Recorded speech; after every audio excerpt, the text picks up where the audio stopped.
तो क्या कह रही हैं? राधा रानी कहती हैं, शीश के मोल मिले तो ले लूं प्रीतम के दुख सारे, और चिंता क्या इन प्राणों की जो प्राण पति परवारे। एक जन्म क्या लाख जन्म में घोर नरक में जाऊं, पर मेरे उन प्रियतम का रोम न दुखने पाए, पर मेरे उन प्रियतम का रोम न दुखने पाए। नारद जी ने सुना, प्रणाम किया और चरणों की रज लेकर के कटोरा ऐसा भर गया कि गिर रही, और तुरंत हाजिर हुए मेरे गोविंद के साथ। भरा कटोरा लेकर रज लिया, लगाया और पेट की पीड़ा शांत। अब पूछ रहे हैं मेरे गोविंद कि राधा रानी ने और गोपियों ने ज्ञान नहीं दिया आपको? उनको नरक में जाने से डर नहीं लगा? बोले मैंने उनको ज्ञान दिया तो उन्होंने कैसा भक्ति परक तत्सुखी भक्ति से जो भरा हुआ जवाब है, जहां मैं भी नमन करने लगा, ऐसा उनका जवाब। तो मेरे गोविंद बोले बताओ सबको। तो नारद जी कह रहे हैं, उन्होंने कहा शीश के मोल मिले तो ले लूं प्रीतम के दुख सारे।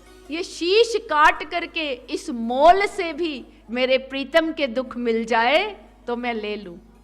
शीश के मोल मिले तो ले लूं प्रीतम के दुख सारे, और चिंता क्या इन प्राणों की जो प्राण पति परवारे। एक जन्म क्या लाख जन्म में घोर नरक में जाए, पर मेरे उन प्रियतम का रोम न दुखने पाए। जैसे ही सुना सभी रानियों ने राधे श्याम राधे गोविंद राधे श्याम कीर्तन करते हुए नाचने लगी। सभी पटरानियां, सभी रानियां, नारद जी और मेरे गोविंद। तो हम सब भी कीर्तन के साथ ताली बजाएं, गाएं, नाचें। यही इस भक्ति अनुष्ठान की सार्थकता है, खुलकर 100%। राधे तेरे चरणों की, श्यामा तेरे चरणों की, गर धूल जो मिल जाए, सच कहता हूँ मेरी, सच कहता हूँ मेरी, तकदीर बदल जाए, राधे तेरे चरणों की। मिलकर गाएंगे, तालियां बजाएंगे।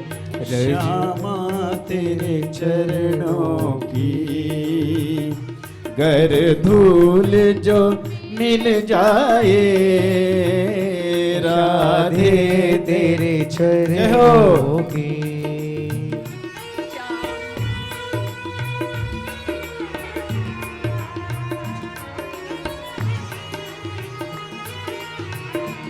पूरी मस्ती में गाएं, मस्त होकर।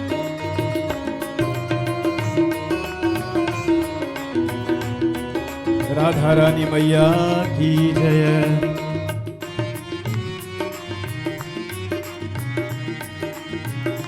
जय हो। ताली बजा के, नाच के, मुस्कुरा के। राधे तेरे चरणों की, श्यामा तेरे चरणों की, गर धूल जो मिल जाए, सच कहता हूँ मेरी, ओ सच कहता हूँ मेरी, तकदीर बदल जाए, सच कहता हूँ मेरी, तकदीर बदल जाए। सुनते तेरी रहमत की दिन रात बरसती है। सुनते हैं तेरी रहमत, जय हो दिन रात बरसती है। एक बूंद जो मिल जाए, एक बूंद जो मिल जाए, दिल की कली खिल जाए। एक बूंद जो मिल जाए, दिल की कली खिल जाए। सच कहता हूँ मेरी, सच कहता हूँ मेरी, तकदीर बदल जाए। सच कहता हूँ मेरी, तकदीर बदल जाए। राधे तेरे चरणों की, श्यामा तेरे चरणों की। ये मन बड़ा चंचल है, कैसे तेरा भजन करूं। ओ ये मन बड़ा चंचल है, कैसे तेरा भजन करूं। ये मन बड़ा चंचल है, कैसे तेरा भजन करूं। ओ ये मन बड़ा चंचल है, जय हो कैसे तेरा भजन करूं। जितना इसे समझाऊं, जितना इसे समझाओ, हो जितना इसे समझाऊं, ओ जितना इसे समझाओ, उतना ही मचल जाए। सच कहता हूँ मेरी, तकदीर बदल जाए। राधे तेरे चरणों की, श्यामा तेरे चरणों की। गर धूल जो मिल जाए, राधे तेरे चरणों की, श्यामा तेरे चरणों की। नजरों से गिराना ना, चाहे जितनी सजा देना। ओ चरणों से गिराना ना, जय हो चाहे जितनी सजा देना। नजरों से गिराना ना, चाहे जितनी सजा देना। नजरों से जो गिर जाए, नजरों से जो गिर जाए, मुश्किल ही संभल पाए। सच कहता हूँ मेरी, तकदीर बदल जाए। राधे तेरे चरणों की, श्यामा तेरे चरणों की। राधे तेरे चरणों की, श्यामा तेरे चरणों की। कर धूल जो मिल जाए, राधे तेरे चरणों की, श्यामा तेरे चरणों की। कर धूल जो मिल जाए, सच कहता हूँ मेरी, सच कहता हूँ मेरी, तकदीर बदल जाए।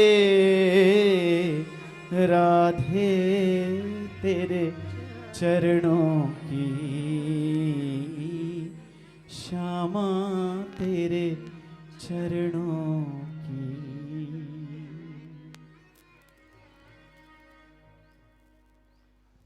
तो ये है, बोलो बांके बिहारी लाल की जय।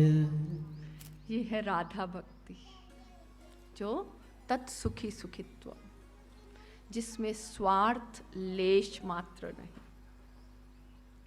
चिंतामणि हमें सभी प्रकार के लौकिक सुख दे सकती है, और कल्प वृक्ष जो है हमें सभी प्रकार की स्वर्गीय संपत्ति दे सकती है, जो ऐश्वर्य की पराकाष्ठा।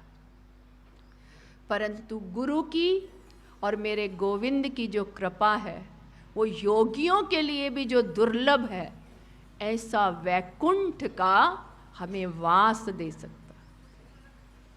तो ऐसी मेरे गोविंद की ये रसमयी कथा है, जो योगियों के लिए भी दुर्लभ गति है। ऐसे वैकुंठ का निवास हमें प्राप्त करा सकती है। तो इसलिए ये कथा प्रेम भक्ति से, श्रद्धा भाव से और ध्यान से सुनना। ये जो मन है ना, ये तो सबसे तेज दौड़ लगाता है, 2 मिनट में यहाँ और 2 मिनट में वहाँ, कभी इंग्लैंड तो कभी लंदन तो अमेरिका, बिना टिकट के दौड़ लगाता है। तो किसको ये मिलती है? योगियों को जो दुर्लभ गति है, जो ध्यान से श्रवण करते हैं, ध्यान से सुनते हैं, मनन करते हैं और चिंतन करते हैं। तो आगे व्याख्यान आएगा, जिन्होंने ध्यान से सुना, मनन और चिंतन किया, उनको कैसे मोक्ष प्राप्त हुआ। तो जैसे ही यह कथा का समावेश देखा, तो देवलोक में हलचल मच गई। सभी देवता आ गए और आकर के बोले सुखदेव जी को कि ये जो स्वर्ग का अमृत है, ये अमृत राजा परीक्षित को पिला दो, और ये कथा रूपी अमृत जो है ये हमें पिला दो। तो सुखदेव जी ने हंसी उड़ाई, देवताओं से कहा, कहाँ कांच की मणि और कहाँ चिंतामणि, कहाँ ये जो स्वर्ग का अमृत है, इस देह को कुछ समय के लिए अमर करेगा। देवता हमेशा के लिए अमर नहीं है, उसका एक निश्चित काल है। और ये जो कथा रूपी अमृत है, वो तो हमें अभय कर देगा। पुनरपि जननम पुनरपि मरणम पुनरपि जननी जठरे शयनम, इस आवागमन के चक्र से मुक्त करती है, ऐसी ये कथा रूपी अमृत है। और ये जो भागवत कथा रूपी अमृत ये तुम लेने आए हो, तुम अभक्त हो। हंसी उड़ाई और देवताओं को वापिस लौटा दिया। वो अमृत का जो अदला बदली है, बोले ये कहीं भी इसकी तुलना नहीं हो सकती। उस अमृत के सामने कथा रूपी अमृत बहुत ही उच्च कोटि का है, तो आप उसके योग्य पात्र नहीं हैं। तो जो देवताओं को भी दुर्लभ है, वो आज हमें प्राप्त हो रहा है। कैसा ये कथा रूपी अमृत होगा? कैसा है ये? मधुरम मधुराति मधुर, अमृतमय है।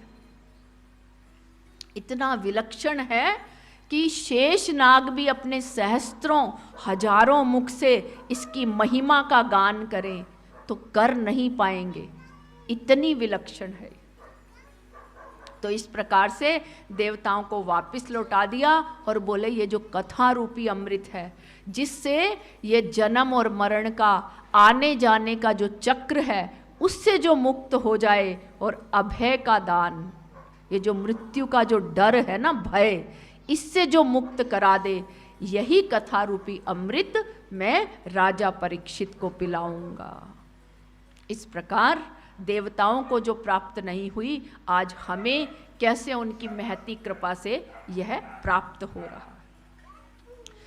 जब राजा परीक्षित ने 7 दिन श्रीमद् भागवत कथा रूपी अमृत का पान किया और मोक्ष प्राप्त होने के बाद विमान में और ब्रह्मा जी के लोक को, ब्रह्मलोक को पार करके जा रहा था विमान। तो ब्रह्मा जी ने कहा ये कौन जा रहे हैं? तो सभी देवताओं ने कहा आपको मालूम नहीं? राजा परीक्षित ने जो 7 दिन श्रीमद् भागवत जी की कथा रूपी अमृत का पान किया है, उसी के प्रताप से इन्हें मोक्ष प्राप्त हुआ है और ये ब्रह्मलोक से भी ऊपर सत्यलोक को जा रहे हैं। ब्रह्मा जी घबरा गए, ये क्या है भागवत? वो तराजू लेके बैठे और तराजू के एक पलड़े में सभी साधनों को रखा और दूसरे पलड़े में श्रीमद् भागवत जी को रखा। सभी साधनों का पलड़ा वजन में हल्का होने से ऊपर उठ गया और श्रीमद् भागवत जी का पलड़ा नीचे की ओर भारी होने से बैठ गया। तुरंत ब्रह्मा जी उठे और प्रणाम किया। ये कोई किताब नहीं है, ये कोई पोथी नहीं है, ये कोई ग्रंथ नहीं है, ये तो साक्षात मेरे गोविंद है। ऐसा देवताओं से कहा कि साक्षात कृष्ण रूप है श्रीमद् भागवत। तो ऐसी अपार महिमा है कि सारे साधनों में ये भारी, सारे साधन एक तरफ और श्रीमद् भागवत जी एक तरफ, तब भी ये भारी है। इस प्रकार जब ब्रह्मा जी ने तुला में तोला तो सबको भागवत जी की महिमा खबर हुई, समझ में आई। तो एक बार क्या हुआ, नारद जी जो है जल्दी जल्दी दौड़ते हुए जा रहे हैं, मुख बड़ा उदास है। उन्होंने पूरी पृथ्वी का भ्रमण किया और भ्रमण करते हुए सारे तीर्थों में गए, हरिद्वार, ऋषिकेश, कुरुक्षेत्र, काशी, प्रयाग, कुछ नहीं छोड़ा, श्रीरंगम, पुष्कर, सभी जगह गए और मायूस हो गए। क्या देखते हैं? कलयुग का सब जगह प्रवेश और अधर्म वहां पर राज कर रहा है। तो जब ये हालत देखी नारद जी ने तो नारद जी हैरान हो गए और नारद जी पूरी पृथ्वी का भ्रमण करके जब वो पहुंचते हैं वृंदावन धाम में, तो वृंदावन धाम में यमुना जी के किनारे एक कुतूहल देखते हैं। यमुना जी के किनारे, यमुना तट पर एक देवी विलाप कर रही हैं, रो रही, और उनके चारों तरफ अनेक देवियां उनकी सेवा में खड़ी हैं। कोई पंखा झलती है, कोई चंवर ढुला रही है, कोई जल लेके खड़ी है, और उनके पास में 2 वृद्ध पुरुष बेहोश पड़े हैं। नारद जी ने जब कुतूहल देखा और उधर से वो देवी उनको बुला रही हैं, हे देव ऋषि, आपके तो दर्शन से ही जिनके कष्टों की निवृत्ति हो जाती है, तो आप मेरे भी कष्ट की निवृत्ति कीजिए। जब ऐसा सुना तो नारद जी भक्ति महारानी के नजदीक गए और नजदीक जाकर के पूछते हैं कि देवी आप कौन हैं और ये क्या है? ये जो पास में वृद्ध व्यक्ति हैं ये क्यों बेहोश पड़े, कौन है ये? तो जब नारद जी ने पूछा तो भक्ति महारानी ने कहा कि मैं भक्ति हूं और मुक्ति देवी भी मेरी सेवा में थी, परंतु यहां पर उनको घबराहट हो रही थी, बेचैनी हो रही थी, इसलिए वो मेरी आज्ञा से वैकुंठ चली गई। और ये सभी देवियां, नदियां, सरोवर सब मेरी सेवा में, परंतु मेरे जो पुत्र हैं ये ज्ञान और वैराग्य, ये वृंदावन में आकर के वृद्ध हो गए और मैं वृंदावन में आकर के नव युवती, नव तरुणी हो गई। मेरा जन्म द्रविड़ देश में दक्षिण में हुआ और कर्नाटक में मैं पली बढ़ी, महाराष्ट्र में कहीं कहीं मेरा प्रचार हुआ और गुजरात में आकर के मैं वृद्धावस्था को प्राप्त हुई। और जब मैं वृंदावन में आई तो मैं नव युवती हो गई और मेरे पुत्र जो ज्ञान और वैराग्य है ये बूढ़े हो गए और बेहोश हो गए। जब ये सुना तो नारद जी ने ज्ञान और वैराग्य के कान में वेद, वेदांत और गीता के मंत्र बार बार कहे। जब उनके मंत्रों को नारद जी सुनाते तो उनकी मूर्छा दूर हो जाती और मूर्छा दूर होकर के वो सजग हो जाते। और जैसे ही मंत्र सुनाना बंद करते नारद जी तो तुरंत वो फिर से बेहोश हो जाते। नारद जी हैरान हो गए कि ये क्या बात। जब नारद जी आश्चर्यचकित हुए तो आकाशवाणी हुई और आकाशवाणी ने कहा, यदि आप भक्ति के कष्ट की निवृत्ति करना चाहते हैं और ज्ञान और वैराग्य की मूर्छा को दूर करना चाहते हैं तो आप सत्कर्म करें। अब नारद जी ने सोचा कि सत्कर्म क्या करना। आकाशवाणी ने इतना कहा और मौन हो गई। वेद के मंत्र सुनाए, वेदांत के मंत्र सुनाए, गीता के मंत्र सुनाए। अब इसके ऊपर कौन सा सत्कर्म है।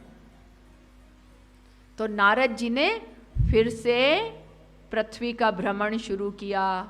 हर तीर्थ में, ऋषि मुनियों के आश्रम में, संतों के पास गए और उन्होंने कहा भक्ति के कथानक को कि मैंने वेद मंत्र सुनाए, वेदांत के मंत्र सुनाए, गीता के मंत्र भी बार बार सुनाए, परंतु उनकी मूर्छा थोड़ी देर के लिए दूर होती है और उसके बाद फिर से वही स्थिति हो जाती है।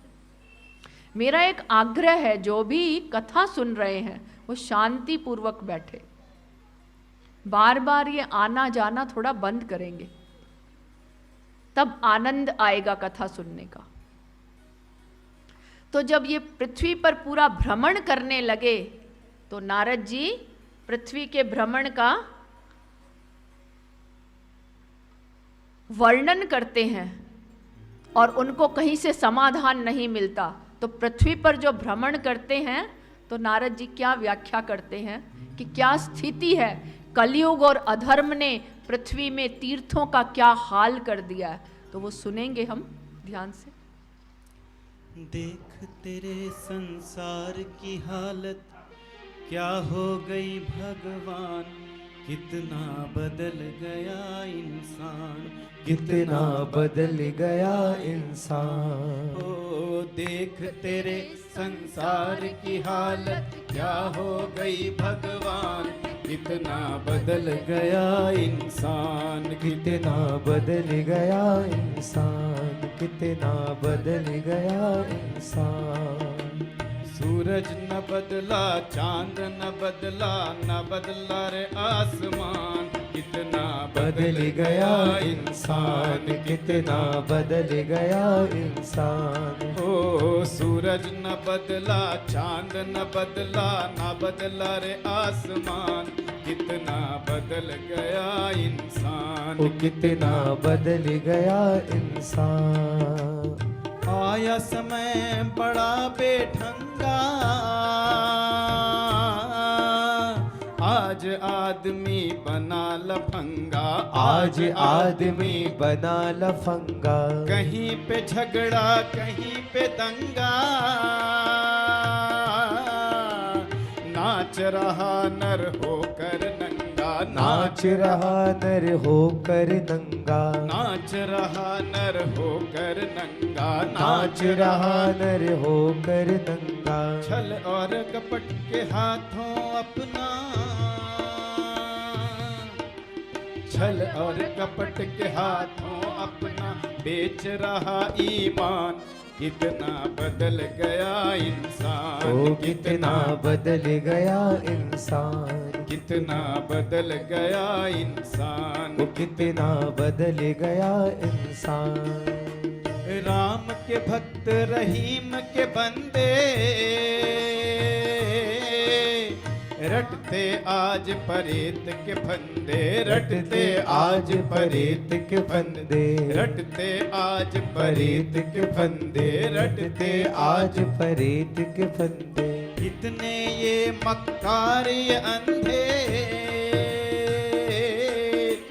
देख लिए इनके भी धंधे, देख लिए इनके भी धंधे, ओ देख लिए इनके भी धंधे, देख लिए इनके भी धंधे। इन्हीं की काली करतूतों से हुआ ये मुल्क मतान, कितना बदल गया इंसान, तो कितना बदल गया इंसान, कितना बदल गया इंसान, कितना बदल गया इंसान। देख तेरे संसार की हालत क्या हो गई भगवान, कितना बदल गया इंसान, ओ कितना बदल गया इंसान, कितना बदल गया इंसान। जो हम आपस में न झगड़ते, बने हुए क्यों खेल बिगड़ते, बने हुए क्यों खेल बिगड़ते, चाहे लाखों घर ये उजड़ते,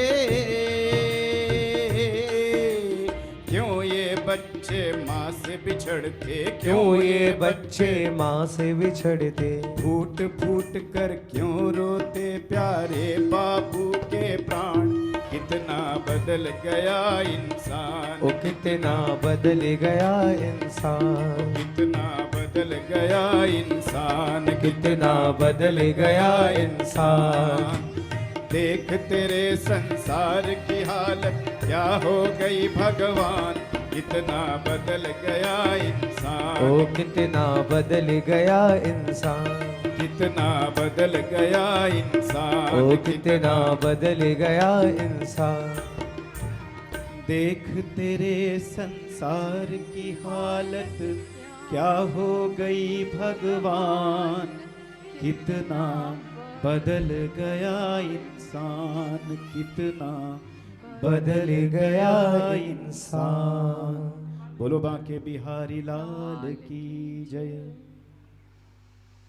इस प्रकार नारद जी हर तीर्थ पर गए। पृथ्वी की कलयुग और अधर्म से क्या स्थिति हो गई, त्राही त्राही। आश्रमों की भी स्थिति देखी, दयनीय। और वो जो सत्कर्म आकाशवाणी ने कहा, कोई भी उनको बता नहीं पाए। निराश, हताश और उदास हो गए। और ऐसी स्थिति में वो पहुंचे बद्रीनाथ। और बद्रीनाथ में तेजी से चलकर जा रहे हैं कि अब तो एक ही समाधान बाकी है, तपस्या करने का। तो जब उनको तेजी से जाते हुए देखा और मुख पर उदासी है, तो सनत कुमारों ने कहा, नारद जी आपको तो रोते हुए जो देखे तो वो भी हंस पड़े, आप तो ऐसे थे, आज आपके मुख पर उदासी है। आज आपके चेहरे पर इतनी उदासी क्यों? आप जल्दी जल्दी कहाँ से आ रहे हैं और आप कहाँ जा रहे हैं?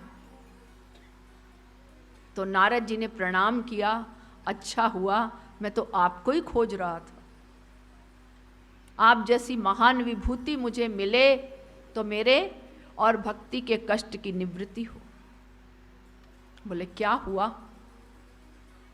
तो उन्होंने यमुना तट पर भक्ति महारानी का जो कथानक है पूरा बताया कि भक्ति महारानी यमुना किनारे विलाप कर रही थी और उनके पुत्र ज्ञान और वैराग्य वृद्ध पड़े थे। मैंने वेद, वेदांत और गीता के मंत्र बार बार सुनाए, परंतु उनकी मूर्छा थोड़े समय के लिए टूटती और फिर से वो मूर्छित हो जाते। आकाशवाणी ने कहा कि सत्कर्म करो, तो वो सत्कर्म क्या करे? पूरी पृथ्वी पर भ्रमण किया, परंतु वो सत्कर्म क्या किया जाए कोई बता नहीं पाया। इसलिए मैं उदास और निराश। सनत कुमारों ने कहा, नारद जी वो सत्कर्म है श्रीमद् भागवत सप्ताह ज्ञान यज्ञ। वो बोले क्या बात करते हैं आप, वेद मंत्र, वेदांत के मंत्र, गीता के मंत्रों से कुछ नहीं हुआ तो श्रीमद् भागवत जी से क्या होगा। बोले वेद जो है कल्प वृक्ष है और श्रीमद् भागवत जो है उस कल्प वृक्ष का रसपूर्ण फल है, जो रस से भरा हुआ है।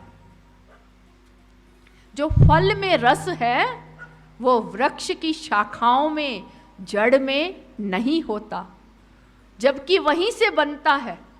इसलिए श्रीमद् भागवत जी में जो मेरे गोविंद की रस भक्ति है, जो प्रेम रस से भरी हुई लीलाएं हैं, उसके अंदर जो रस और आनंद है वो विशेष है। इसलिए ये सप्ताह ज्ञान यज्ञ ही एकमात्र उनके कष्ट की निवृत्ति का उपाय। तो उन्होंने पूछा कैसे किया जाए ये आयोजन, कहाँ किया जाए। तो उन्होंने कहा कि हम ऊपर से बद्रीनाथ से थोड़ा नीचे आएंगे हरिद्वार में, और भक्ति महारानी से कहें भक्ति महारानी थोड़ा वृंदावन से इधर चल के आए, यमुना जी से गंगा जी के तट पर। और गंगा जी के तट पर आनंद नाम का घाट है, वहाँ पर बहुत बड़े बड़े वट और पीपल के वृक्ष, सहज घनी छाया है और गंगा जी की बालू गद्दों से भी कोमल है। और वट वृक्ष के नीचे व्यास आसन लगा दिया जाए और सभी को, सभी लोकों में निमंत्रण दिया जाए, सभी ऋषियों को, सभी मुनियों को, सभी देवताओं को, गंधर्वों, यक्षों, वेदों, शास्त्रों, उपनिषदों, सभी मंत्रों को, और इस मृत्युलोक में भी सभी को निमंत्रण दिया जाए, सभी ऋषियों को, सभी जीव मात्र को। इस प्रकार सभी जगह निमंत्रण भेजा गया और नारद जी ने स्वीकार किया। यहाँ से सनत कुमार चले और उधर से भक्ति महारानी को कहा। आनंद नाम के घाट पर हरिद्वार में गंगा के किनारे और सनत कुमारों के लिए 4 आसन। सनत कुमार कौन है? मेरे नारायण के प्रथम अवतार है, सनक, सनातन, सनंदन और सनत कुमार।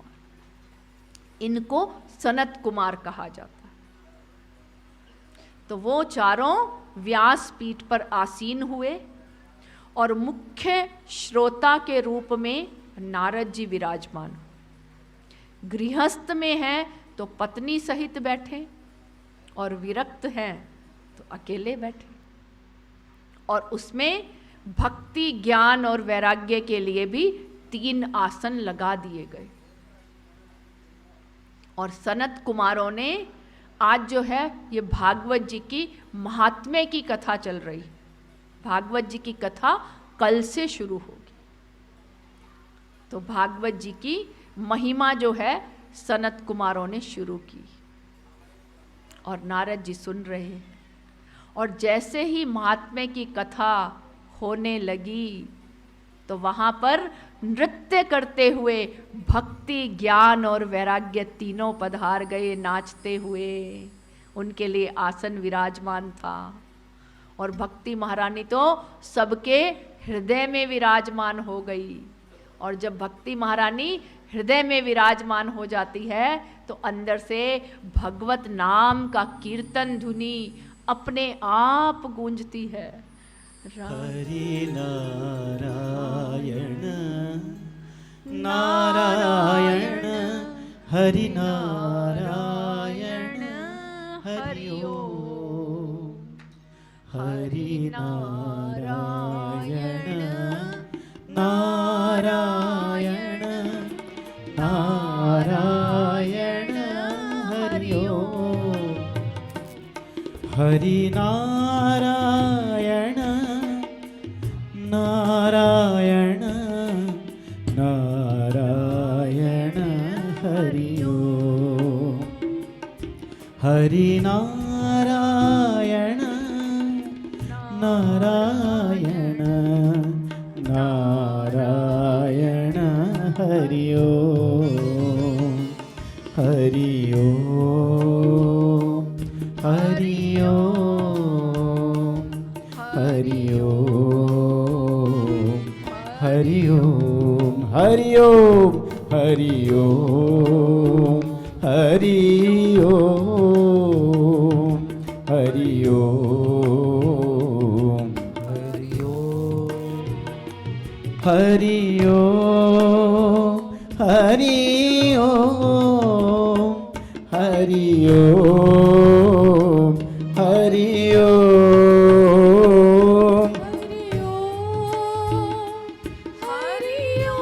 हरि ओम हरि ओम ओम हरि ओम हरि ओम हरि ओम हरि ओम हरि ओम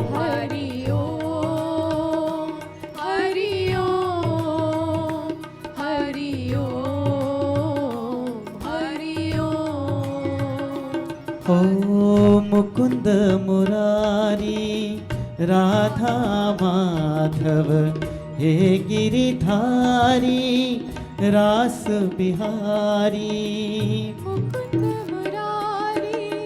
राधा माधव हे गिरिधारी रास बिहारी हे गिरिधारी रास बिहारी नारायण नारायण जय हो नारायण हरि ओम हरि सभी मिलके उत्साह से गाएं हृदय में नारायण को विराजमान करके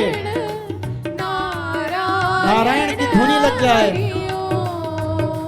हरि नारायण नारायण नारायण हरि ओम हरि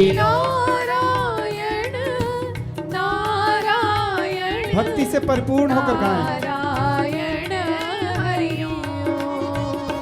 हरि ओम हरि ओम हरि ओम हरि ओम हरि ओम जय हो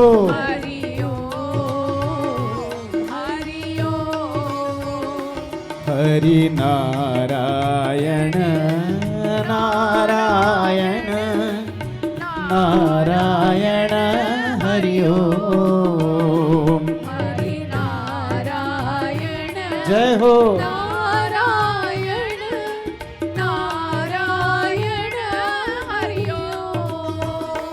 हरि नारायण नारायण नारायण हरि ओम हरि ओम हरि ओम हरि ओम हरि ओम हरि ओम हरि ओम हरि ओम हरि ओम हरि ओम हरि ओम हरि ओम हरि ओम हरि ओम हरि ओम हरि ओम ताली बजा के मुस्कुरा के हरि ओम हरि ओम हरि ओम हरि ओम